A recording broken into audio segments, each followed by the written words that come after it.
인데요. 그 내용인즉슨 요지는 일본은 무조건 항복을 해라 라는 취지였었습니다. 그래서 그 포츠담 선언에는 중국의 장개석 총통과 그 다음에 영국의 처칠 수상, 미국의 루즈벨트 대통령이 7월 26일에 공동 서명을 해가지고 발표를 하게 되는데, 소련의 공산당 서기장 이오시프 스탈린은 거기에 바로 서명을 하진 않습니다. 그 사람이 서명한 시점은 8월 6일 날 히로시마에 원자폭탄이 투하되고 8월 9일 날 나가사키에 원자폭탄이 투하되기 하루 전인 8월 8일, 1945년 8월 8일에 소련의 스탈린은 그 포츠담 선언에 나중에 서명, 즉 8월 8일에 서명을 합니다. 그 서명한 8월 8일이 2차 세계대전의 태평양 전선에 소련이 이제 참전하게 되는 겁니다.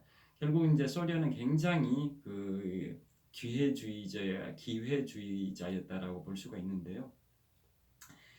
미국이 8월 6일에 히로시마에다가 리틀보이를 투하를 하니까 일본이 이제 더 이상 버티기 어렵다라고 판단이 됐었던 거고, 그래서 이틀 후인 8월 8일에 소련이 태평양 전쟁에 그 참전을 하면서 포츠담 선언에도 그날 서명을 하게 됩니다. 그때 참전했던 이유는 태평양 전쟁이 이제 끝날 것 같다.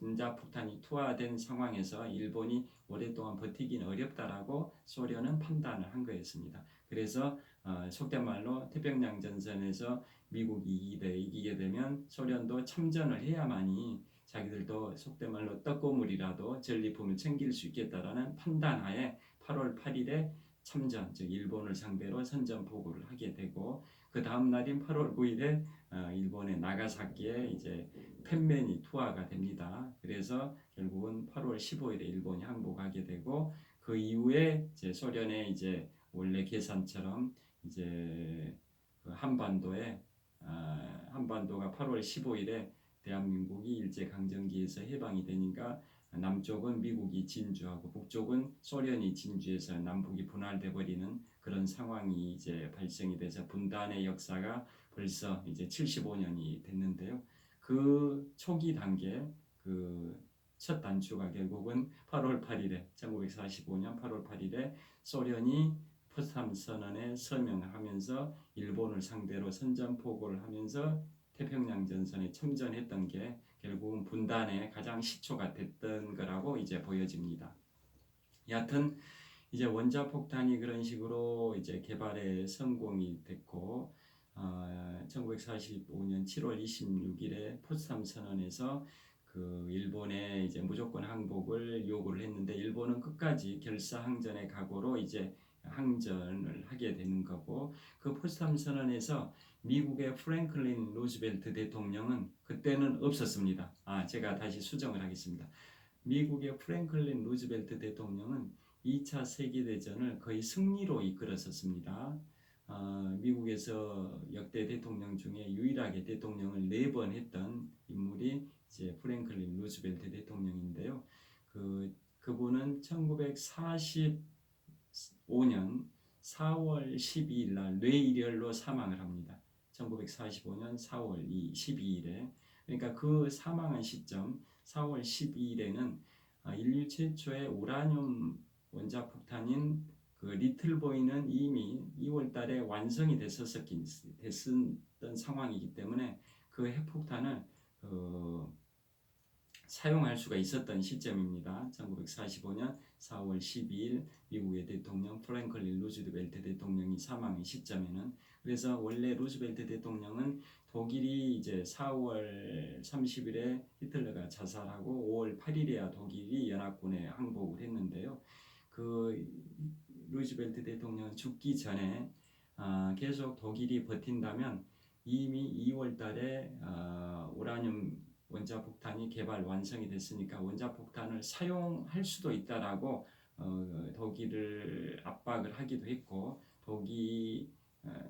독일한테 이제 직접적으로 드러내고 명시적으로 얘기는 하진 않았지만, 미국 내에서는 독일이 계속 이제 연합군을 상대로 유럽 전선에서 항쟁을 이어나간다면 독일을 상대로 원자폭탄을 사용하겠다. 즉 2월 달에 개발된 인류 최초의 우라늄 원자폭탄인 리틀보이를 사용하겠다라는 그런 의사를 밝히기도 했었답니다. 미국 내부에서는. 그런데 4월 12일에 미국 대통령 프랭클린 루즈벨트 대통령이 뇌일혈로 사망하고 트루만 부통령이 대통령직을 승계를 해서 바로 원자폭탄을 독일에 사용하지 않은 상황에서 4월 30일에 히틀러가 자살을 하고 5월 8일에 독일이 연합군을 상대로 항복을 했기 때문에 독일을 상대로 유럽 전선에서 미국이 원자폭탄을 사용하는 것을 실행하지는 않았었던 겁니다. 그런데 1945년 7월 26일에 포츠담 회담이 있었다고 말씀드렸는데요. 아까 제가 이제 그 미국의 루즈벨트 대통령이 참가했다고 했었는데 그건 아니고 이미 4월 12일에 루즈벨트 대통령은 사망을 했기 때문에 부통령으로서 미국 대통령직을 승계한 해리 트루만 대통령이 포츠담 선언에는 참가를 한 겁니다. 1945년 7월 26일에. 그래서 영국의 수상 윈스턴 처칠, 미국의 대통령 해리 트루만, 그 다음에 중국의 총통 장개석 이런 사람들이 7월 26일에 포츠담 선언에 서명을 했고 스탈린은 이제 8월 8일에 일본을 상대로 선전포고를 하면서 8월 8일에 포츠담 선언에 사후에 이제 서명을 한 겁니다. 그런 식으로 해서 7월 26일자 그 포츠담 선언에 대해서 일본이 자기들은 항복하지 않겠다. 무조건 항복을 요구하는 포츠담 선언을 묵살을 해버리고 거부를 하는 겁니다. 그래서 결국은 미국의 이제 해리 트루만 대통령은 원자폭탄 사용을 할 수밖에 없는 상황이 됐다라고 판단한 거고 그 다음에 그 7월 26일에 그 포츠담 회담에서 이오시프 스탈린 소련의 공산당 서기장은 그날 서명은 안 했지만 해리 트루만 대통령으로부터 이런 얘기는 들었습니다. 트루만 대통령이 스탈린한테 어떤 얘기를 했냐면 우리 미국이 지금까지 존재하지 않았던 강력한 신무기를 개발을 했다라고 얘기를 했습니다. 그러니까 이 7월 16일 날 그 얘기를 한 시점보다 한 5달 앞선 2월 달에 이미 우라늄 원자폭탄인 리틀보이는 개발이 완성됐고 그것은 핵실험이 필요 없다고 말씀드렸고요. 그 다음에 7월 26일 그 포츠담 회담 시점을 기준으로 정확하게 열흘 전인 7월 16일 날 이미 플루토늄 원자폭탄인 펜맨의 핵실험이 또 성공이 된 상태이기 때문에 포츠담 회담에서 미국의 해리 트루만 대통령은 소련의 공산당 서기장 이오시프 스탈린에게 우리는 신무기를 개발했다라고 언급은 했다고 합니다. 그렇지만 거기에서 원자폭탄이란 이런 표현은 쓰지 않았었답니다. 그냥 지금까지 존재하지 않았던 강력한 무기를 개발했다라고만 얘기를 했답니다. 그런데 이미 소련의 공산당 서기장 이오시프 스탈린은 첩보원을 통해서 그 들은 시점 기준으로 열흘 전에 7월 16일 날 미국의 뉴멕시코주에서 인류 최초의 플루토늄 핵폭탄 원자폭탄인 펜맨 핵실험에 성공했다라는 사실을 첩보원을 통해서 이미 정보를 알고 있었답니다. 그래서 트루만이 그 얘기한 것을 듣고 이제 미소를 지으면서 고개를 끄덕끄덕했다. 뭐 이 정도로 이제 알려진 거고요. 그래서 일본이 이제 항복을 계속 안 하니까 드디어 8월 6일 날 히로시마에다 이제 인류 최초의 핵폭탄을 투하를 하게 됩니다. 그때 투하할 때 그 발진했던 폭격기가 발진했던 장소는 아까 말씀드린 서태평양의 북마리아나 제도의 티니안 섬에서 발진을 합니다. 사이판의 남쪽 5km 지점이 있다고 말씀드렸습니다. 그럼 거기에서 일본 수도 도쿄까지는 한 1220km 정도 거리가 됩니다. 2550km 정도 거리가 됩니다. 대략 한 2500km 거리. 사이판에서 그 도쿄까지가 2500km 거리니까 사이판보다 한 5km 남쪽에 있는 티니안 섬에서는 한 2505km 정도의 거리가 되는데요. 그래서 B-29 폭격기에 이제 실립니다. B-29 폭격기에 그 인류 최초의 우라늄 원자폭탄인 리틀보이가 거기에 실리고 그때 조종사는 이제 대령이었습니다.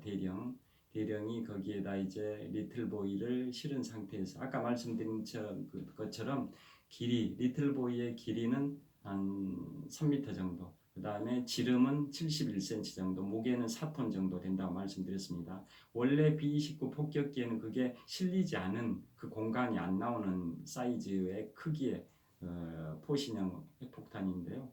그 B-29에 그걸 실기 위해서 B-29를 폭격기를 개조를 해서 좀 넓혔다고 합니다. 그래서 거기에다 실어가지고 이제 티니안 섬을 발진해서 일본의 히로시마를 향해서 이제 출격을 합니다. 그런데 안전을 위해서 위험을 좀 최소화시키기 위해서 최종 조립은 그 수송 중에 최종 조립을 했다 합니다. 최종 조립은 완전한 조립을 한 상태에서 비행기 B-29 폭격기에다 실은 게 아니라 그 수송 중에 수시간 비행하는 그 수송 중에 최종 조립을 했었다고 합니다. 그래서 원래 1차 목표는 히로시마, 만약에 거기가 날씨 기상 여건이 안 좋아가지고 거기가 적당하지 않으면 대체 폭격기는 그 나가사키, 그 다음에 고로쿠라는 지역, 2차 대체 폭격지는 나가사키나 고로쿠 이 지역이었었습니다. 그런데 히로시마 거기가 이제 날씨가 괜찮았기 때문에 인류 최초의 원자폭탄인 우라늄 원자폭탄 리틀보이를 히로시마에 투하를 하게 됩니다. 1945년 8월 6일에. 그런데 히로시마로 이제 정했던 이유가 거기가 일본 육군의 그 주요 집결지이자 그 출항지, 승선지였습니다. 일본이 태평양 전쟁을 진행하면서 일본 육군 병사들 모아가지고 집결하는 주요 집결지가 그 히로시마이자 그 병사들이 또 배를 타고 이제 전선으로 이제 파병을 가야 되니까 출항지, 그 승선지이기도 했던 데가 바로 히로시마였습니다. 그래서 히로시마에 8월 6일에 핵폭탄을 투하를 했고, 그래서 결과는 사망자가 7만 8천 명, 부상자가 8만 4천 명입니다.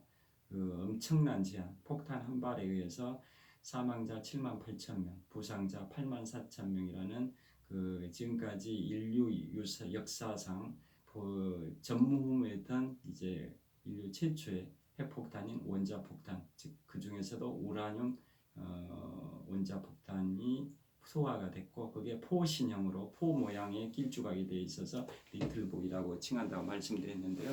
그래서 히로시마에 투하가 됐는데 그래도 일본은 항복을 안 했습니다.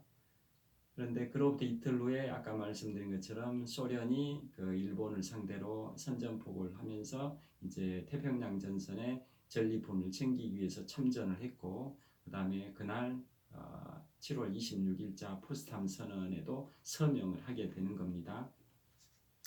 그런데 일본은 항복을 안 하니까 8월 9일 날은 이제 두 번째로 이제 폭탄을 투하를 하게 되는데 거기는 이제 1차 폭격 예정지로 어디를 타겟으로 했냐면은 그 고루쿠라는 지역으로 했다고 합니다. 고루쿠라는 이제 지역으로 했는데 거기는 날씨가 안 좋았습니다. 날씨가 구름이 많이 껴 있고 그 눈이 육안으로 시야가 판단이 잘 안 돼서 도시의 위치가 정확하게 판독이 안 되니까 결국은 1차 그 목표였던 타켓인 고루쿠를 폭격하지 못하고 대체 폭격지인 나가사키에다가 8월 9일에 인류 최초의 플루토늄 원자폭탄인 펜맨을 투하하게 됩니다. 펜맨은 아까 이제 말씀드린 것처럼 길이가 3.2m, 폭은 1.5m, 지름은 1.5m, 무게는 4.4톤 정도 되는 내폭형이었습니다. 좀 둥그란 형태의 내폭형 폭탄이었습니다.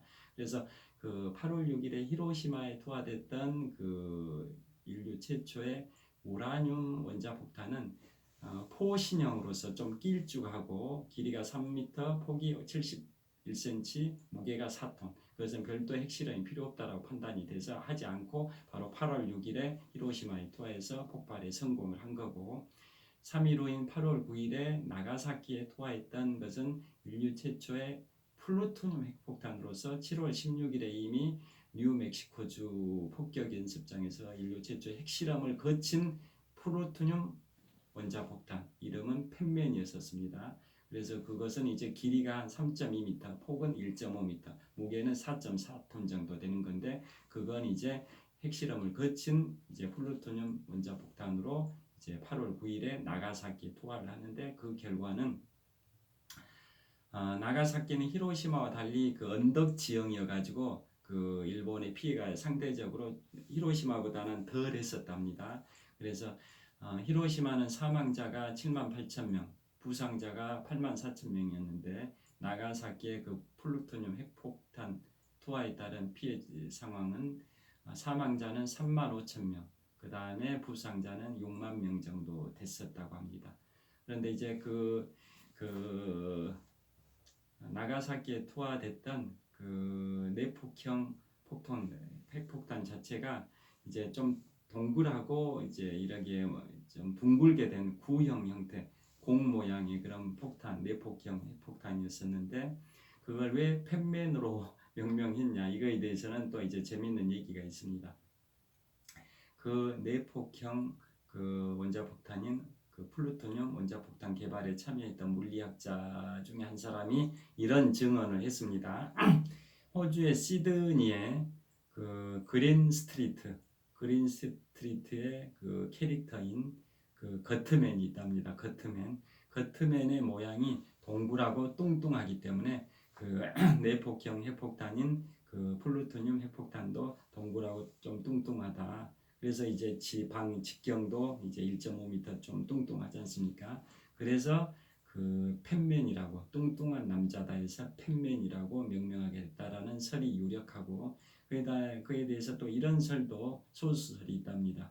그 당시에 영국의 수상인 윈스턴 처칠이 좀 그 키가 작고 뚱뚱하다 보니까 그 윈스턴 처칠의 체형을 이제 뭐 연상하고 펜맨이라고 플루토늄 원자폭탄의 명칭을 정했다, 뭐 이런 설도 있습니다. 여하튼 8월 9일에 이제 나가사키에 그 내폭형 그 플루토늄 원자폭탄이 투하되고 나서 이제 6일 후인 1945년 8월 15일에 일본이 연합군을 상대로 항복을 함으로 인해서 2차 세계대전이 최종적으로 이제 끝나게 되는 겁니다. 그래서 태평양 전선은 1941년 12월 7일에 일본이 미국의 하와이 진주만을 기습 폭격해가지고 태평양 전쟁에 발발했고, 미국이 일본을 상대로 태평양 전선에 참전했을 뿐만 아니라 유럽 전선에도 독일과 이탈리아를 상대로도 미국이 선전포고를 해서 2차 세계대전의 유럽 전선에도 이제 참여를 했었는데요.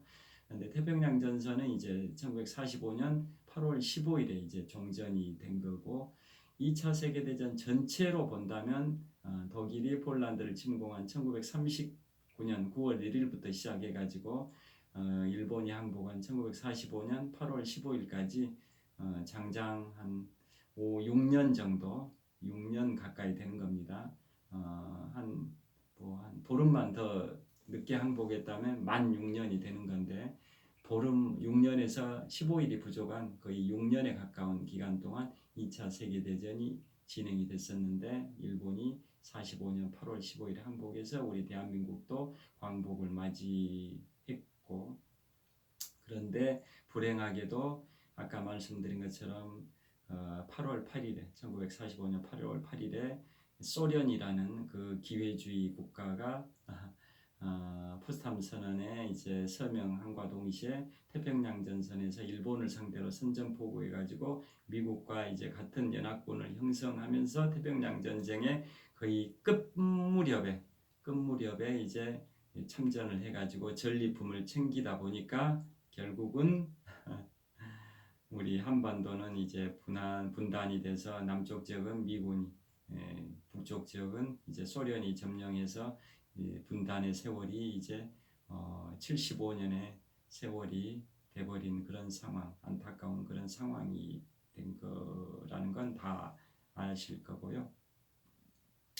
그리고 이제 만약에 일본이 8월 15일에 항복을 안 했으면 미국은 플루토늄 핵폭탄인 펜맨의 두 발을 조립할 수 있는 부품을 다 준비를 해 놨었고 그것을 나가사키에 투하한 8월 9일로부터 열흘 후인 8월 19일 날 8월 19일에 그 펜맨 플루토늄 핵폭탄 두 발을 또 다른 도시에다 투하할 계획을 갖고 있었습니다. 그런데 일본이 8월 15일에 항복함으로써 그걸 이제 사용할 일은 없었다라고 이제 역사에 기록이 되어 있고요.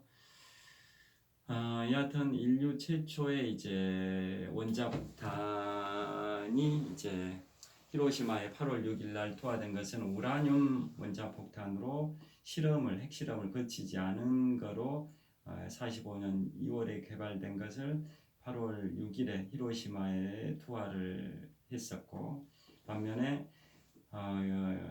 플루토늄 핵폭탄인 펜맨은 핵실험을 거쳐서 즉 7월 16일 날 핵실험을 거쳐서 8월 9일에 나가사키에 투하를 해서 결국은 두 발의 이제 원자폭탄을 맞은 일본은 더 이상 항복하지 않을 수 없는 상황이 도래가 된 거고요. 그래서 이런 또 에피소드가 있답니다. 일본은 끝까지 항복을 하지 않으려고 했었는데 그 원자폭탄 두 발을 맞은 바람에 항복할 수밖에 없었지 않습니까? 그런데 그 당시에 항복할 당시에 일본의 고위 관료 중에 한 사람이 이런 말을 했었다고 합니다.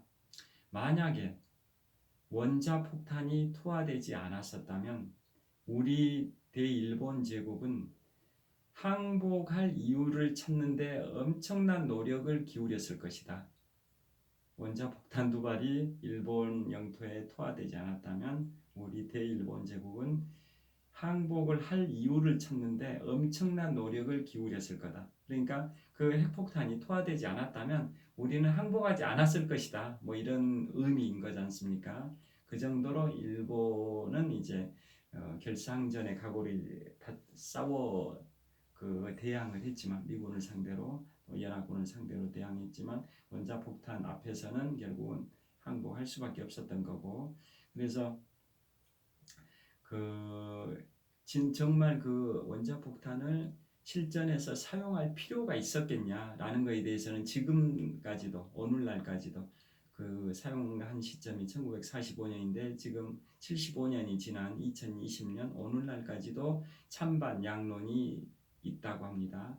찬성한 자, 즉 원자폭탄을 사용하는 것은 불가피했다라고 보는 측면은 지난 시간에 제가 이오지마 전투에서 말씀드린 것처럼 이오지마 전투로 그 이오지마 섬을 점령하고 있던 일본 수비대가 22,000명이 거의 전멸을 했는데 거기를 상륙 작전을 통해서 거기를 빼앗았던 미군 병력도 사망자가 7,000명, 부상자가 19,000명, 합계 26,000명의 사상자가 발생될 정도로 상처뿐인 그 승리였다라고 이제 보는 시각이 있을 정도로 그 일본군보다 더 많은 인명피해가 발생이 됐었던 거고 그 다음에 1945년 4월부터 6월까지 진행됐던 오키나와 전투에서는 그 이오지마 전투보다 훨씬 더 많은 인명피해가 일본군, 미군 쌍방한테 발생이 됐었기 때문에 계속 그런 재래식 무기만 사용을 하게 된다면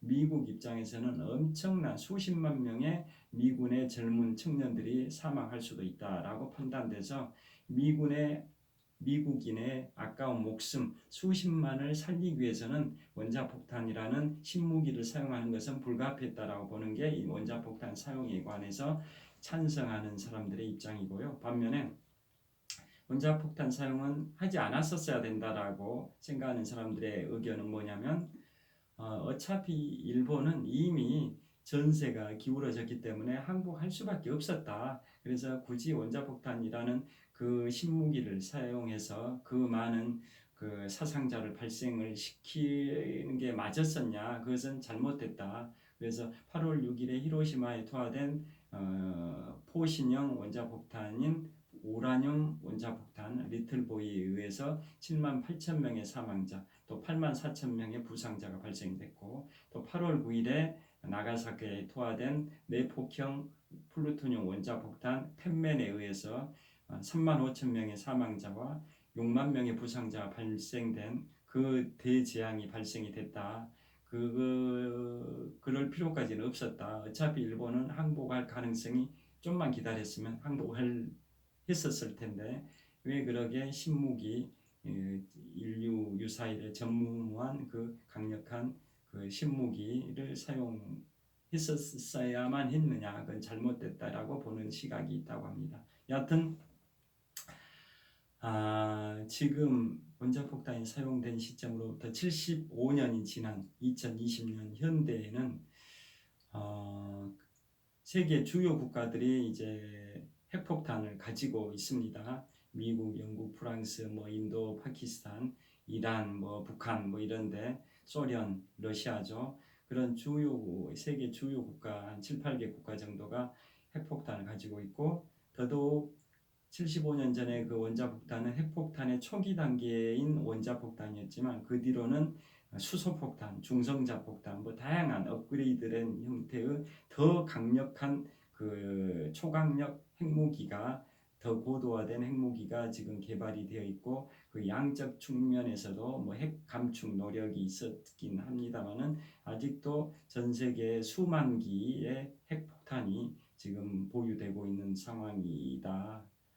그런 상황에서 핵무기를 사용한다는 것은 인류의 공멸을 초래할 수가 있기 때문에 어떠한 상황에서도 핵무기는 사용돼서는 안 된다라는 게 제 생각이고, 시청자 여러분들의 생각도 마찬가지이실 것 같습니다.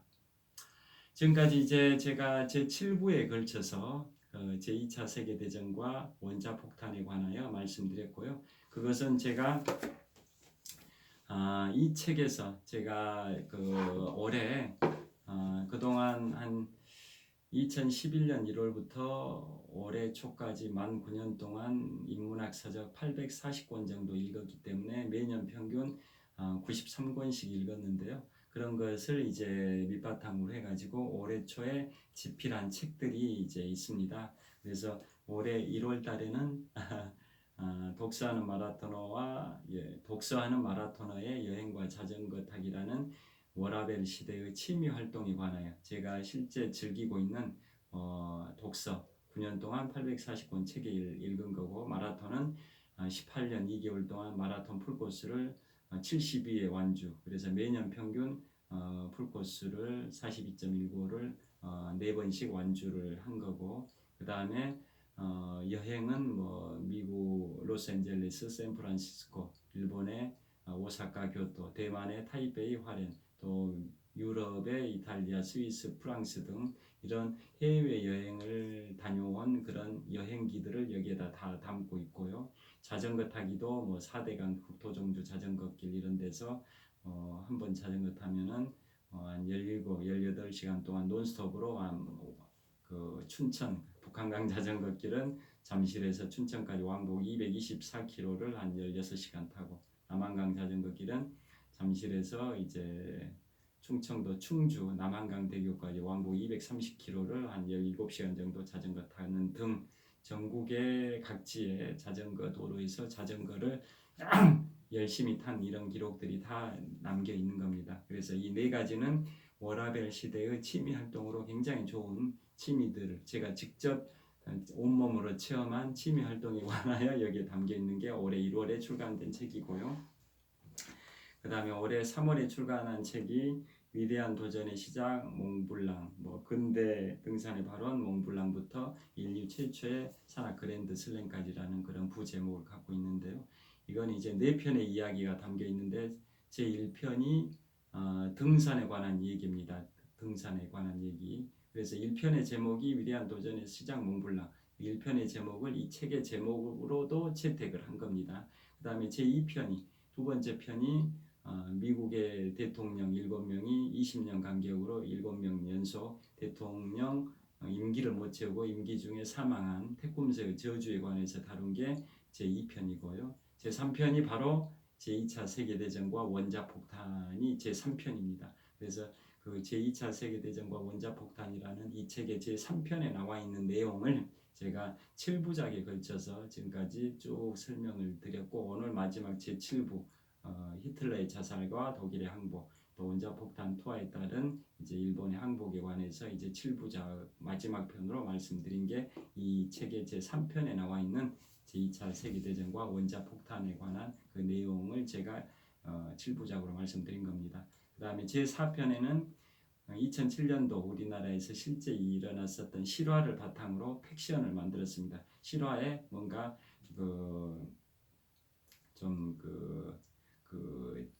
실화를 좀 실화 팩트에다가 뭔가 가공을 한 겁니다. 그걸 팩션이라고 하지 않습니까? 그래서 70대 어부에 의한 그 연쇄 살인 사건에 관해서 다룬 게 제 4편의 내용입니다. 이게 제 두 번째 출간작으로 올해 3월에 출간한 거고요. 그 다음에 올해 4월 1일 날 이제 세 번째로 출간한 게 프랑스 대혁명과 나폴레옹, 부제목은 불세출의 영웅 나폴레옹의 삶과 전쟁에 관해서 이제 다룬 책입니다. 그래서 뭐 인류 역사에 있어서 뭐 1200년 그 무렵에 몽골의 칭기스칸이 뭐 세계의 대부분의 영토를 지배했던 시절이 있고, 또 기원전 300년대에는 이제 그리스 마케도니아의 알렉산더 대왕이 또 이제 유럽 또 서아시아 이쪽을 이제 점령했던 적이 있고, 또 지금부터 200여 년 전인 1800년대 초반에는 프랑스의 나폴레옹이 유럽의 대부분을 이제 평정했던 그 시절이 있는데, 불세출의 영웅 나폴레옹, 이제 나폴레옹에 대한 평가는 여러 가지 긍정적 평가, 부정적 평가가 극단적인 평가가 엇갈리고 있긴 합니다만은 어떤 평가를 내리든 간에 인류 역사에 큰 족적을 남긴 근대 유럽 역사에 한 획을 그었던 그러한 비범한 인물이었다라는 점만은 이제 분명해 보입니다. 그래서 나폴레옹에 관해서 제가 이제 올해 4월 1일에 출간한 책입니다. 그래서 여하튼 지금까지 제가 제2차 세계대전과 원자폭탄에 관하여 7번에 걸쳐서 설명을 드렸는데요. 장시간 동안 시청해 주신 시청자 여러분께 머리 숙여 고개 숙여 감사의 말씀을 올리겠고요. 앞으로도 계속 제가 그동안 읽었던 책들에 관하여 독서 이야기라는 제목을 가지고 재밌는 얘기를 많이 전해드리도록 노력을 하겠습니다. 지금까지 시청해 주신 시청자 여러분께 고개 숙여 머리 숙여 감사의 말씀을 드리겠습니다. 감사합니다.